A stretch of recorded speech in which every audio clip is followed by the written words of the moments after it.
What is going on, you guys? Welcome back to the channel. Today we're going to be picking back up on my brother's brown Civic wagon. If you guys haven't seen the previous update on this car, we installed a new transmission, shout out to the Old School Capital, and also reinstalled the action clutch that was rehubbed by them. Shout out to Action Clutch as well too. If you guys are interested in an all-wheel drive transmission like the one we put in my brother's car and the one that we're going to be putting into my EF sedan, be sure to check out the Old School Capital and buy with confidence, because I was a little skeptical myself with them being overseas, but man, communication on par, shipment on par, and the quality of the product on par. If you guys are interested in the same refurb trends that we have in my brother's car and the one that's going to be going into my sedan, be sure to check the link in the description below to the Old School Capital and buy with confidence. I was a little skeptical myself because they're overseas, but let me tell you, communication on point, and they are super prompt with the shipping, and from overseas to the state, less than 1 week as soon as it passes customs. And let me tell you guys what, the quality of the trans, I would order again. In today's video, we're going to be installing the front mount to get the position for the engine to build the new custom rear mount for the all-wheel drive trans. I want to start putting all the suspension stuff back together, like the half shaft, the axle, the drive shaft, and I also want to install the Megan Racing camera kit for the front, because the one that's on his car is also an eBay brand. So I figured while we're in that wheel well, let's just do it as well too. Let's cut the talking, guys, throw on some latex glove, and let's get to work. First things first, we have the transmission jacked up so the engine can tilt backward to install this fourth mount, front mount. And the reason for that is because I want to utilize this. I don't want to build the rear mount and then it changes position for this one and then I'm gonna have to alter this. I'd rather install this now, so that way whatever position the engine sits in, we can build a bracket for the rear based off how the engine is positioned. So this right here bolts up to this bracket that Innovative sells separately to bolt onto the traction bar, which has the provision for this mount. And I think this was originally for B series, but you know, utilizing it, made a custom motor mount for K. So this bolts there, and it's gonna bolt to the 17 all the way up there, and a 17 mil like right here. This is actually easier to do with the bumper off. When I first did it, or actually I did this twice now, but with the bumper off, you have full access right here in the front. So, you know, we'll make it work.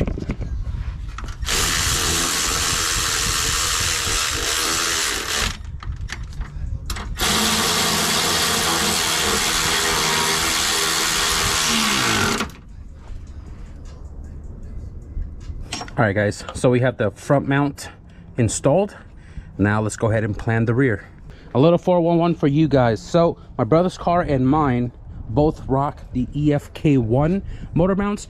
The EFK1 motor mount is the first mount that Hasport came out for K-Swap EF chassis, and then they came out with the EFK2, which uses a wishbone rear mount. Now, because this is the EFK1, Hasport didn't really make an all-wheel drive mount kit for this version of mounts. EFK1 is the non-dual height, so I only have one bolt pattern here, and he does have spacers. Has 1-inch spacers right here to drop the engine low.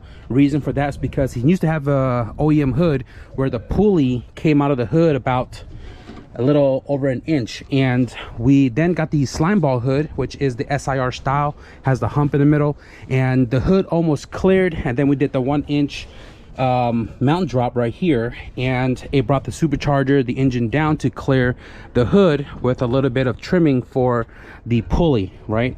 So this mount, because there is no spacer for this mount, once we drop the mount 1 inch on both sides, this one needed a new rear mount.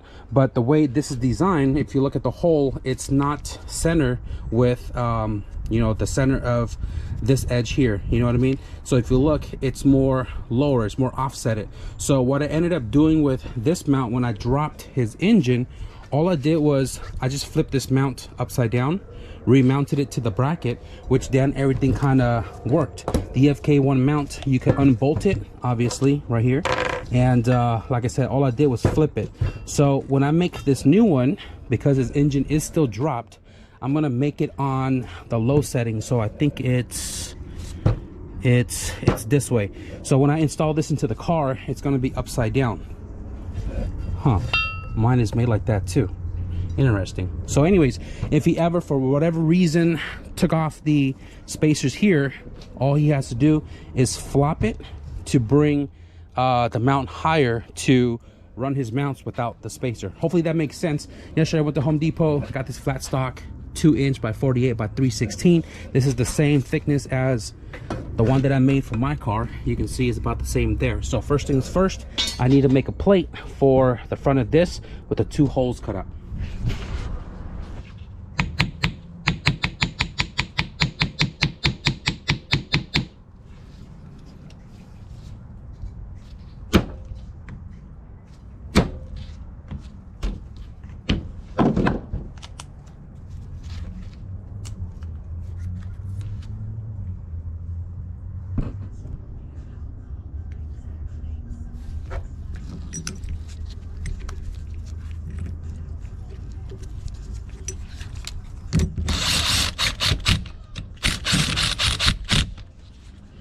A little piece of cardboard.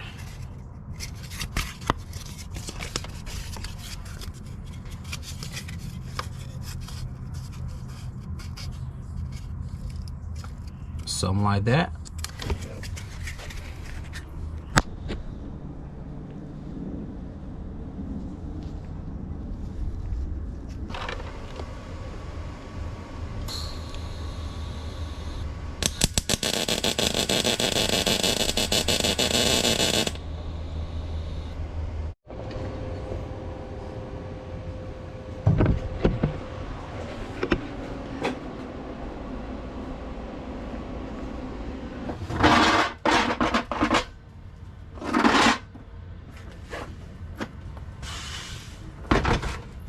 So now that I have the first leg welded on, I'm just going to go ahead and bolt it up onto my blown block so that way I can make the rest of the mount off the car.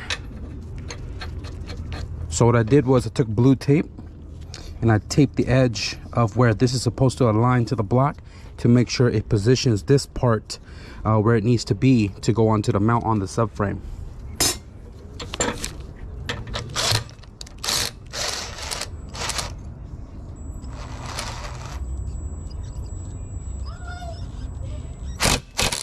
You can see the tape is all aligned, and when I make each leg, I will take it off to mock it back up to make sure it's good, and then we'll move on to the next one. So right now I'm probably going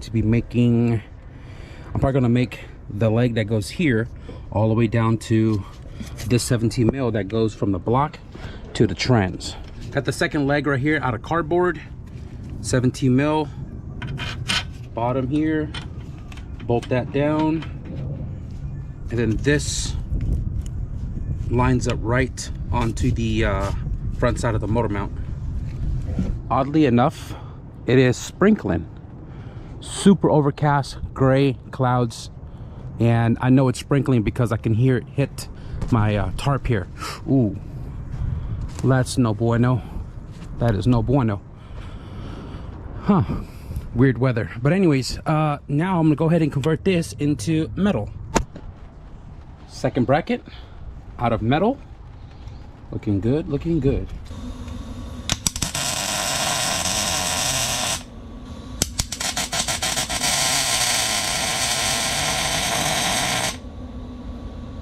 Second leg welded up, and right now I'm going to make a plate for this little 12 mil on the bottom to give it a third mounting point.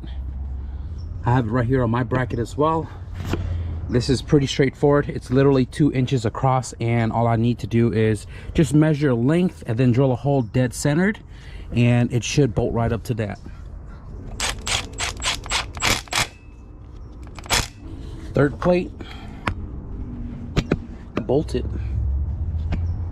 So all I got to do now is tack these 3 together, and then I could pretty much pull this mount off and just box it all in. I'm not going to pull it off because it's on the spare block, but all I got to do after this is just box everything in and leave the opening right here at the bottom open just to access the bolts like that right there. But we're going to box the top and everything to give this a real good structure.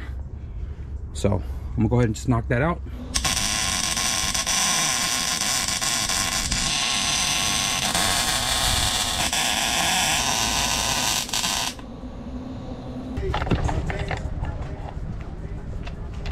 All right guys, so last night got the mounts all welded up, boxed in, looking good, looking good. not gonna lie, I am a grinder, and I cleaned up all of the MIG welds.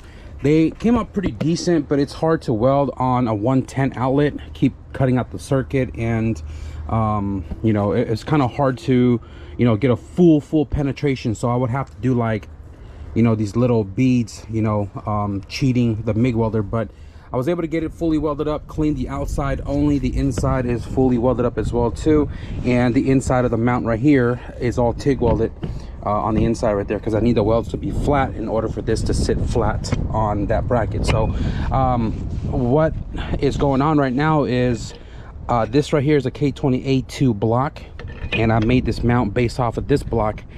And when I put this mount into the car, which everything fits, this is a K20Z3 long block, and this hole is threaded for 12 mil on the A2, but on the Z3 it's hollow. There is no bolt threaded for that block, so I can't utilize this hole right here. But the hole is there, and I can actually time cert it, because the hole that you got to drill out for the time cert, it's already the diameter of this bit on that hole on the block. So all I got to do is tap it, right, and then drive a time cert into it, so we could utilize that hole to utilize this third hole right here, right? So the other thing I was thinking about doing was on the back of the Z3 block, I don't know if you guys can see it, but there's a hole right here that's threaded for a 17 mil, and I could make a tab to it, but I don't have enough space on the block side to put a 90 degree hole and secure. So I'm just going to go ahead and try to utilize this hole right here and just time cert it.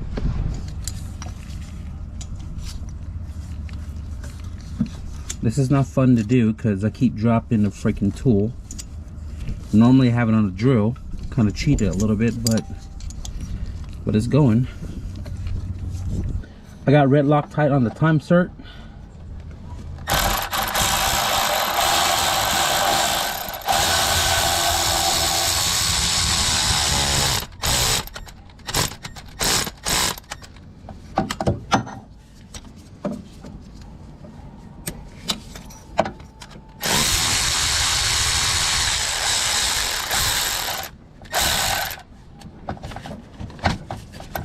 Uh-oh.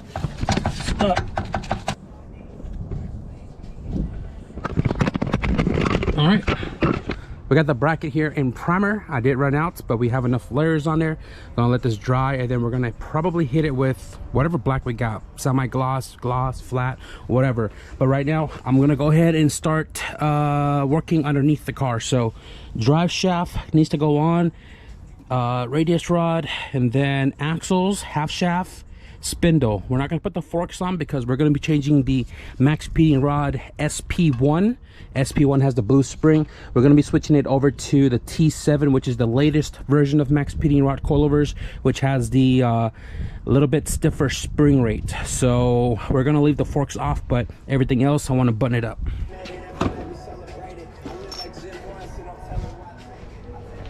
So I'm going to be switching this spacer to the Hub City one. I'm not sure where I got this one from. I could have sworn this was also a Hub City, but I got this one first before I bought this one for my car, and I'm switching it over because this one bolt goes to the back side, and then it uses a nut right here, so that means more hardware to lose if it comes loose, which I've had it come loose before. So this one, it's threaded into the unit. I don't know if you can see the threads on there, and it just makes it easier to install instead of having to, you know, tighten up a bolt in a nut system. So I'm going to be using it on my brother's car. I don't need it in the sedan because we got rid of the factory front flange to a 1310, which bolts directly to the flange on the transfer case. So this one now is going to be a spare.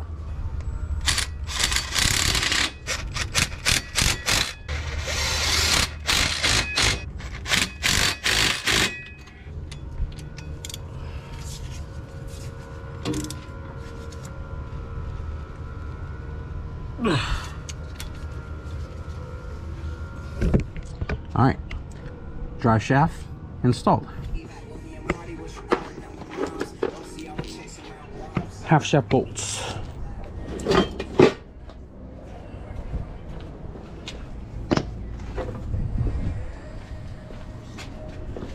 Half shaft installed. Okay. Classic Netsky video.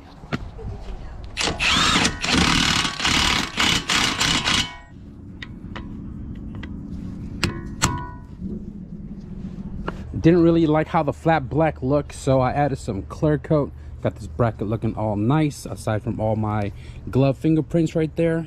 But for the most part, it is dry, and let's toss this back into the car.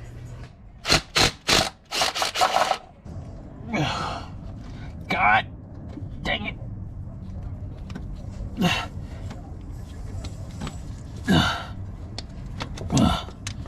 What the hell? Golly. I was at AutoZone and I grabbed Pennzoil Synchro Mesh.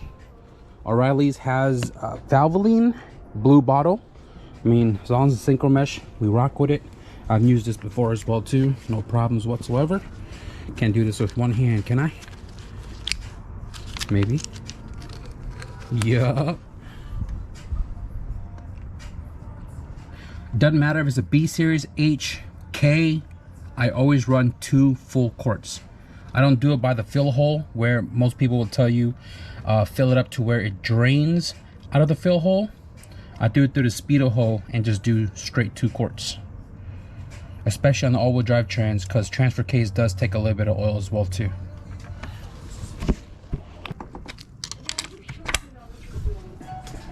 Single cam speed sensor. If you're swapping into an EF or a DA and you want to retain your stock cluster with the cable driven speed sensor right here, single cam speed sensor fits in perfectly. Snugged, because there's really no hardware to retain this in the trans, but it doesn't really pop out, or at least in my experience in all these years.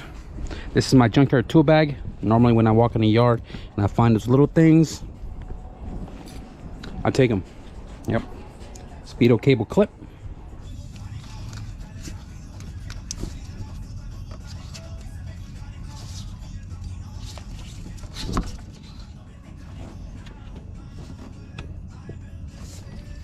Not gonna lie to you guys, man, I've been tinkering with the hydro conversion for a cool minute now, trying to bleed the clutch out. I accidentally installed the slave with the rod, not actually in the slave. The rod was like bulging out the boot on the left side, and then when I went to go step on the clutch, the entire like piston shot out of it. So I put it all back together, and then I was trying to bleed it out for a good minute now. Sun has gone down. I've been trying to bleed it, and there's like no fluids coming out of it anymore. It came out a bottle, which you guys can see right here, super dirty, and then it just stopped pissing out fluid. I took the freaking bleeder off the slave and pumped it like 1,000 times. I had my nephew in there pumping and getting a leg workout, and nothing was coming out of there. Fluid was not going down, and that kind of sucks. But because this car had a clutch issue before, I already had intended to take out the dashboard, the hydro conversion, the clutch slave, the clutch master. I want to change everything brand new, make sure the line right here is cleared through, so that way I know fluid is coming through, because I don't know what's going on with the fluid here being super dark, dirty, and gray. It should have been cleared, and like I said, I've already gone through a cup of this and a lot of fluid, and it still came out super dirty. So I'm gonna have to address that probably tomorrow for me, but I am probably gonna wrap it up for this video here, because it's fallen into the night. We've already been 2 days on reassembling my brother's car. The axle, spindle, radius rod for traction bar reinstalled. We made the rear mount right there in the back. We got the front one installed. The passenger axle area is all said and done. This motor does not freaking move. It doesn't move at all. The car is still up on jack stands. As mentioned, I'm going to be changing out the suspension from the SP1 max speeding rod to the T7 coilover, And I didn't actually get to the Megan Racing upper camber kit today because I'm so focused on the clutch stuff, and I'm probably just going to install those the same time we do the coilover system. So as far as everything here in the bay goes, it's done. I mean, aside from the intake, but I want to deal with the whole clutch system first before the intake.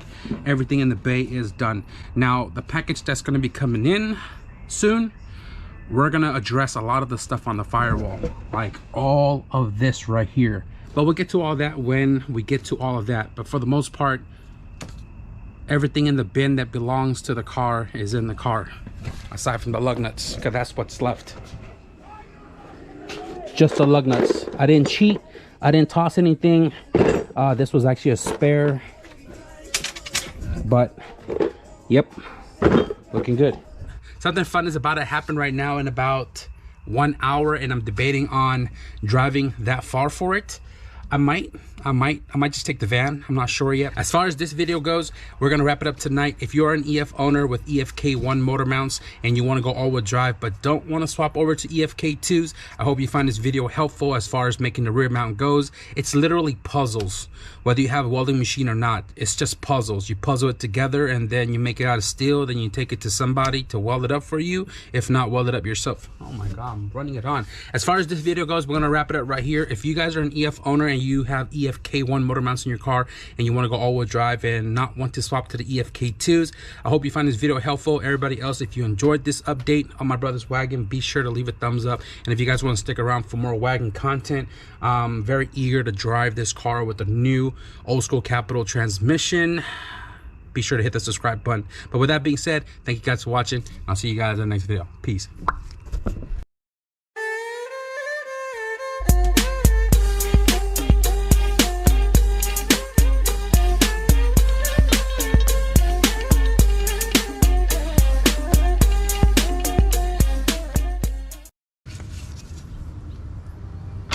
What? Put himself in the face, motherfucker.